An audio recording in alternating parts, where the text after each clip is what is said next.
Games. நம்ம எப்பவுமே என்ன பண்றோம், தனியா உட்காந்துட்டு விளையாடினா எப்படிங்க போர் அடிக்காதுல்ல? போர் அடிக்கும், பயங்கரமா போர் அடிக்கும்ல. சும்மா வீடியோ கேம்ஸ்லாம் விளையாடிட்டு இருந்தா எப்படி போர் அடிக்கும்?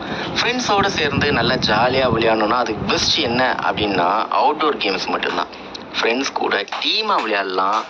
ரொம்ப முக்கியமாக நமக்கு வந்து ஃப்ரெஷ் ஏர் கிடைக்கும், சன்லைட் வந்து நம்ம மேலே படும். இது எவ்வளோ அவுட்டோர் கேம்ஸ் இருக்குது. எனக்கு பிடிச்ச அவுட்டோர் கேம்ஸ்ன்னு பார்த்தோம்னா பேஸ்கெட் பால் தான் எனக்கு ரொம்ப பிடிக்கும். சைக்கிளிங் கூட பார்த்தீங்கன்னா எங்கள் ஃப்ரெண்ட்ஸ் எல்லாருமே வந்து சைக்கிள் எடுத்து வந்துட்டு நாங்கள் போட்டி போடுவோம் அப்படின்ட்டு வந்து சொல்லியிருக்காங்க. தனுஷியா நிகழ்ச்சியில் இனி வரும் அடுத்த நேயர் அடுத்த குழந்தை என்ன சொல்கிறாங்கன்னு கேட்கலாமா?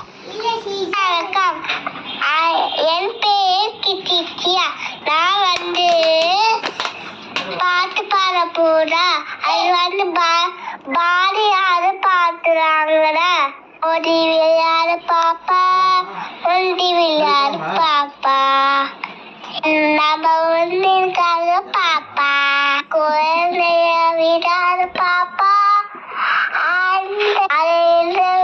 படிப்பு கதைன்ற பாட்டு, மாலை விளையாட்டு என்று வழக்கு வச்சு பாப்பா. நல்லா இருக்கா? இதுதான் பாடியா இருப்பான்னு சொல்றாங்க. பாய். அவுட்டோர் கேம்ஸா? அவுட்டோர் கேம்ஸ்ன்னொடனே எனக்கு வந்து ஒரு பாட்டு தான் ஞாபகம் வருது. அது யார் சொல்லி கொடுத்துருக்காங்க?